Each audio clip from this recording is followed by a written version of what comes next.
Yes, he did. He gives it to Henry. Henry trying to track this.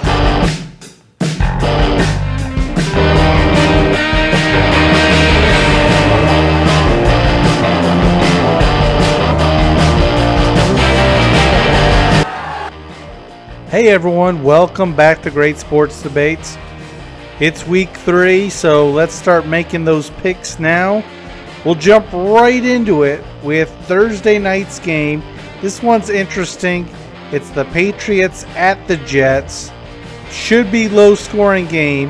However, we've been getting a lot of unders and it looks like they've adjusted some of these numbers pretty low across the board.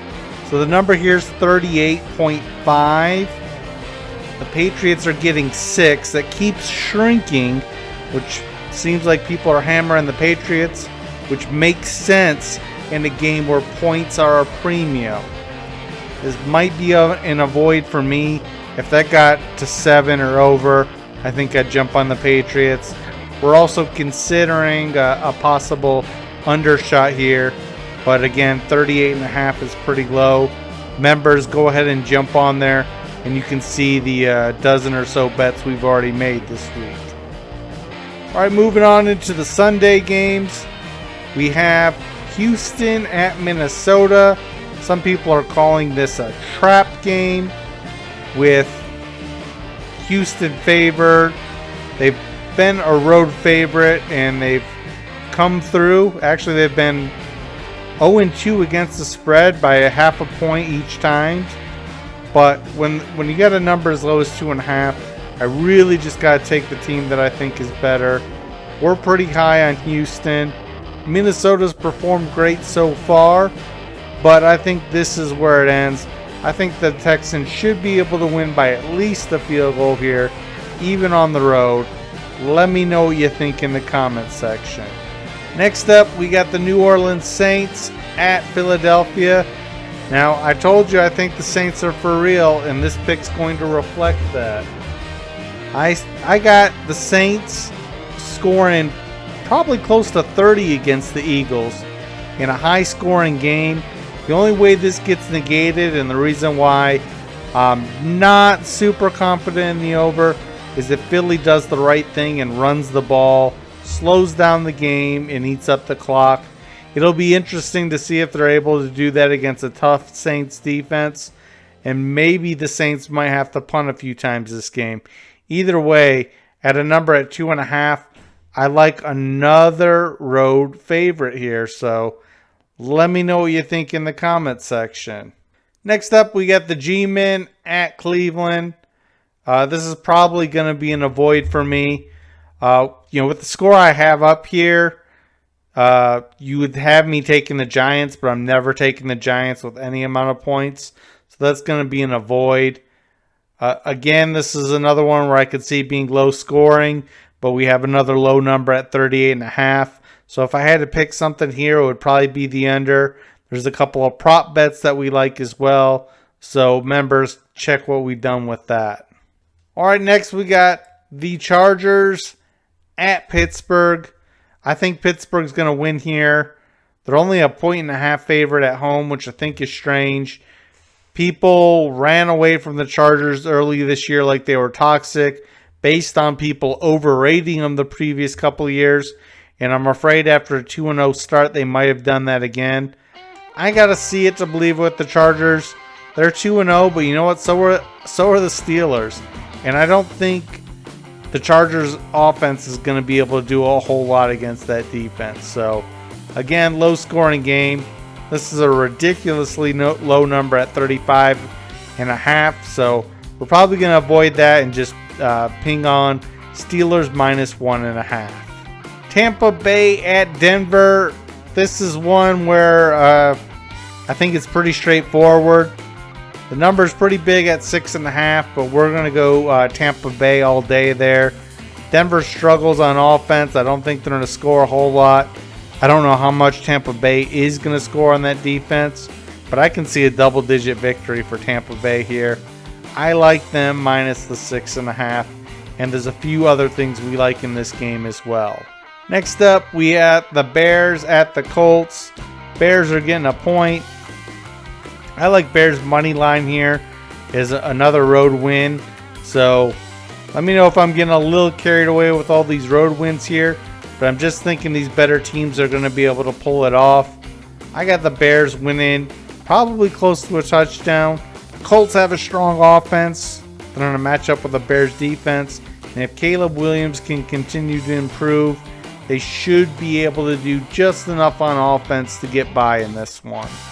Next up, we got Green Bay at the Titans. This one's strange to me. You know, people always talk about, oh, Vegas is setting the trap. I mean, let's be real. There's no trap. There's no big collusion game. Vegas just wants to get a number where they're going to get close to even money on both sides. I like the Packers getting points here. You know, maybe we forgot after they won that their quarterback isn't that great, even though he played last week. But still, the Titans quarterback isn't good either.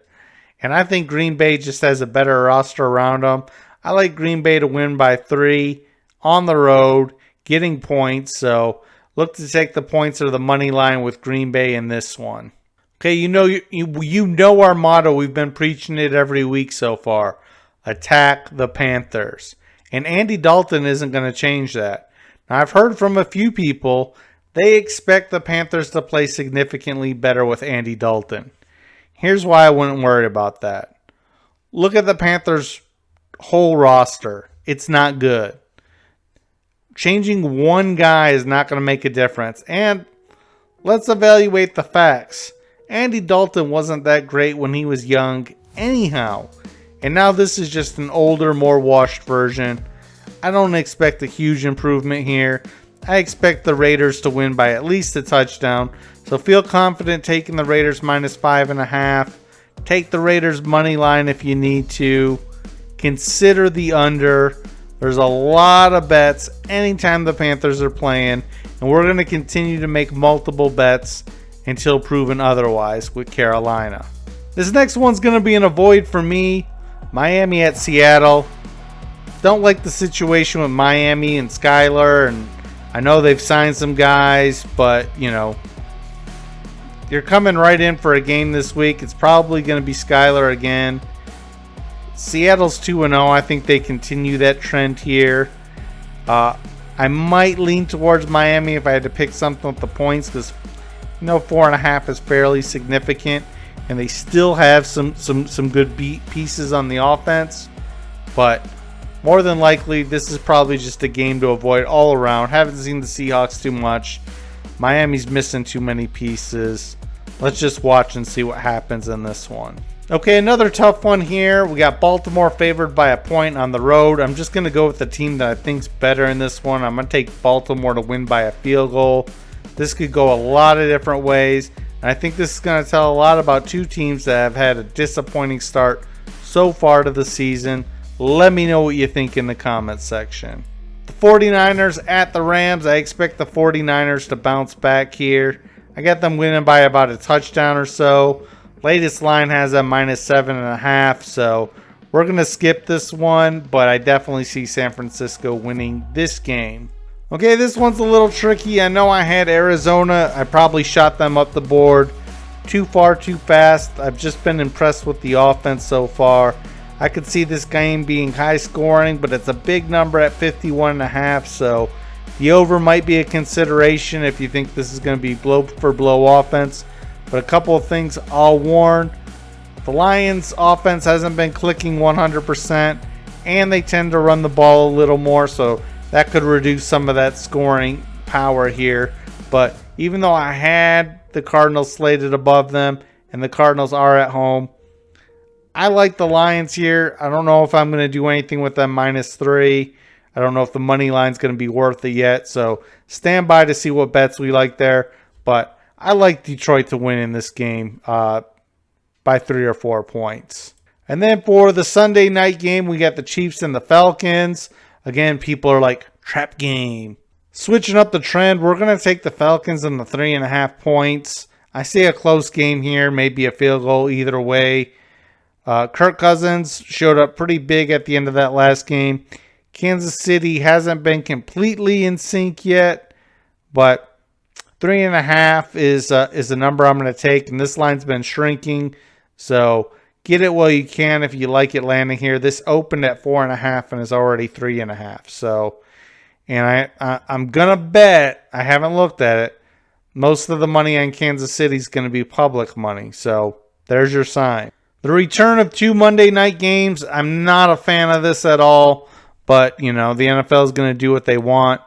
We got the Jags at Buffalo. I know some people are taking Buffalo here as their survivor pick, and they're doing pretty well. So, you know, that's something to consider here. I could see Buffalo winning by 7 here. The line's 5.5, so probably leaning that way with Buffalo at home. Jacksonville hasn't looked super great yet, and Josh Allen looks like he hasn't missed a step with all of his weapons gone. So I'm going to go Jacksonville 20, Buffalo 27. And then finally, last game on the slate, we got the Washington Commanders at Cincinnati. Cincinnati's favored by 6. I'm probably going to avoid this, but if I had to pick, I'd probably go Cincinnati -6. They played much better in week 2, and Washington still isn't putting up too many points yet. However, these are two teams that I'm not really completely sold or sure on yet. So, again, probably another avoid on this one as well. So, that's the picks. That's what we think about this week's games. Remember, see all of the bets that we make every week.